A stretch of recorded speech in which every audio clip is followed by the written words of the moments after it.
I'm one of the lucky ones. I made a little bit of money. I don't have 50 million to bet with you, but I do have 3 million to bet with you. So this is your offer. $3 million. You put 3, I put 3. Winner takes all. I'm 5 years out the ring. I'm a kickboxer. Joe Rogan just dropped the bombshell on why Jake Paul, the so-called boxing prodigy, turned down Andrew Tate's big fight offer.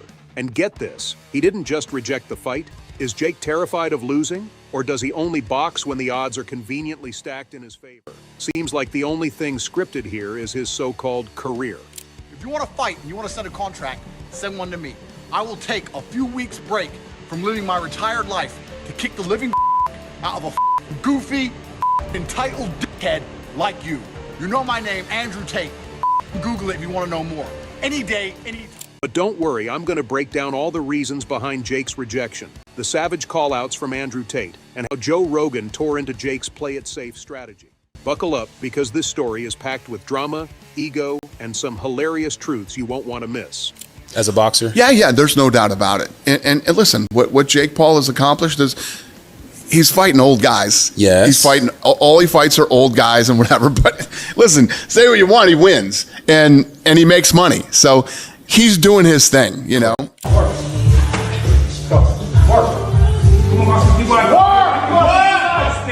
Come on, fight. Make it.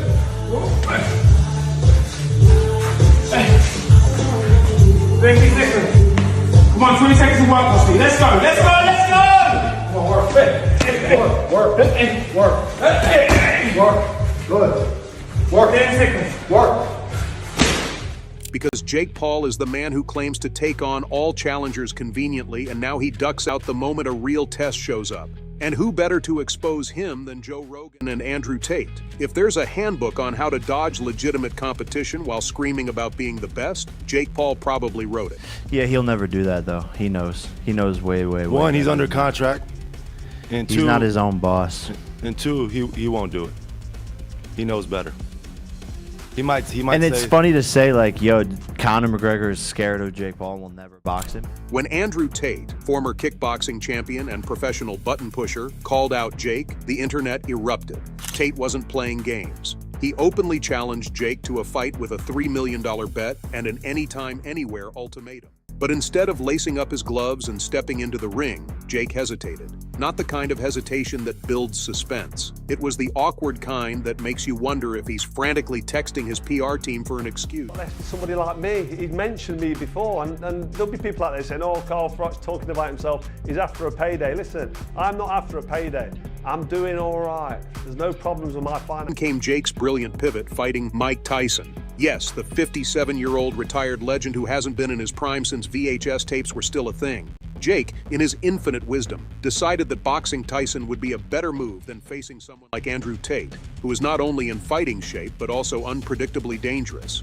It was a calculated move, sure, but it screamed one thing louder than anything else: fear. And we all know the fight was scripted, and he can't do a fight scripted with Andrew Tate. So when you see some of these crossover fights, obviously I know that you and Jake Paul have had your disagreements. Do you think that Jake's gotten better as a boxer? Yeah, there's no doubt about it. And listen, what Jake Paul has accomplished is he's fighting old guys. Yes. He's fighting, all he fights are old guys and whatever. But listen, say what you want, he wins. And he makes money. So he's doing his thing, you know. Let's not act like this is the first time Jake Paul has avoided a fight he couldn't control. His entire boxing career has been a masterclass in cherry-picking opponents. Former basketball players? Check. Retired MMA fighters who haven't boxed a day in their lives? Double check. And now, Tyson, a retired heavyweight with enough fame to sell tickets but not enough speed to pose a real threat. It's a pattern so obvious that even Jake's most loyal fans are starting to notice. Joe Rogan didn't hesitate to call Jake out on his podcast, pointing out that Jake's strategy revolves around avoiding anyone who might actually beat him. He's fighting old undersized guys, Rogan said, summing up what everyone else was already thinking. Jake Paul doesn't want to fight Andrew Tate because Tate is younger, faster, and far more unpredictable than any opponent Jake has faced.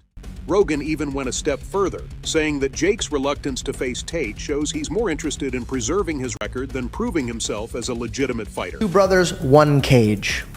Jake Logan, you Tristan. Who comes out alive? You know what? I'm trying so hard to not start internet beefs. I'm really trying not to. You could say Jake and Logan, man. Bro, Don't worry about it. No, I can't lie. Bro, I'm going through life. I'm trying to live peaceful now. I've got Fed agents in my house. Matrix is after me. I'm just trying to live peaceful. But of course, I have absolute faith in myself and my brother, and I know what we've been through, and I know the kind of men we are. Now let's talk about Andrew Tate for a second. This isn't some washed-up internet personality looking for a quick payday. Tate is a former kickboxing world champion with a chip on his shoulder and a point to prove. He didn't just challenge Jake Paul, he practically dared him to fight. His $3 million bet wasn't just a publicity stunt, it was a statement. Tate knew Jake wouldn't take the fight, and he wanted to make that fact as public as possible. Tate didn't stop at the initial call-out either. When Jake Paul ghosted him, he doubled down, calling Jake out again and pointing out the painfully obvious. Jake's entire career is built on fighting opponents he can script. There's a difference between training and being a fighter, Tate said, throwing one of the most savage truths at Jake's entire existence. Prime fighters destroy hobbyists. Andrew, fighter, legitimate, badass motherfucker, strong mentality.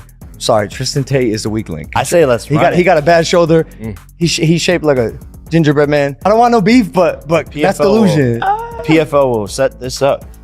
A MMA double tag team match. 10 million for everybody. You might have a fight on your... Jake's silence after Tate's second challenge was deafening. For someone who never shuts up when it comes to hyping his fights, Jake suddenly had nothing to say. His fans, who had been hyped about the possibility of a Paul Tate showdown, were left scratching their heads.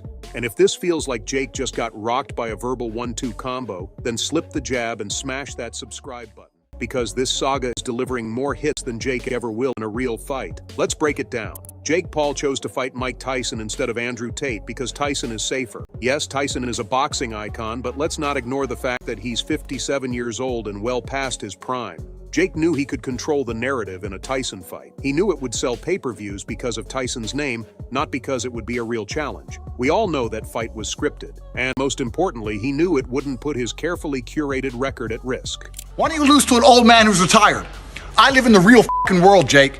There's a whole bunch of fighters out here who live in the real fucking world. Men who are dangerous and dedicated their lives to this sport and don't have a fucking fraction of the money you have because you've managed to become a clown. Contrast that with Andrew Tate, a fighter in his mid-30s in top physical condition with years of experience in combat sports. Tate is unpredictable, skilled, and absolutely not interested in playing Jake's game. If Jake stepped into the ring with Tate, he wouldn't just risk losing, he'd risk being exposed as the hobbyist Tate accused him of being. Go fight! Hey, fight! Hey, go fight! Hey, hey, work! Hey, work! Hey, work! Hey, work! Hey, work! Work! Hey, work! Hey, work! Hey, hey, keep going. Come on, work. Go, work. Come on, Marshall, keep going. Work! Come on, fight. Make it.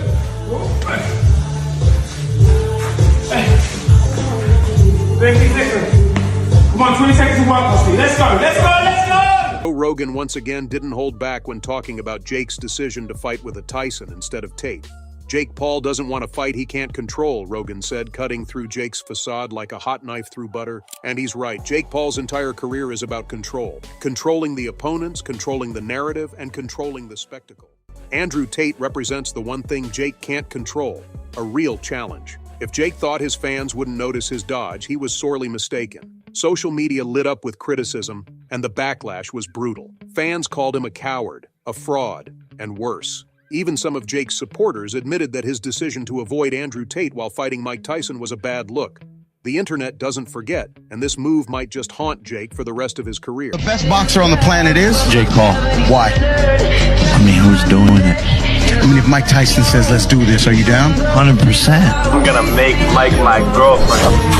Would you fight Mike Tyson? Again, no, because he's now old, and it would be an absolutely tragic shame to knock out an old version of his prime self. That doesn't feel fair. Prime Tyson would have ripped me apart in a boxing match, so to beat him when he's past his prime is dishonorable, and I'd feel dirty for doing that. So there's no amount of money on the planet that could convince me to fight. And let's not forget Tate's fans. They were more than happy to join the chorus of criticism, flooding Jake's social media with taunts and reminders of his unwillingness to step into the ring with a real fighter. Tate, of course, took full advantage of the situation, calling Jake out for being scared and reiterating his challenge.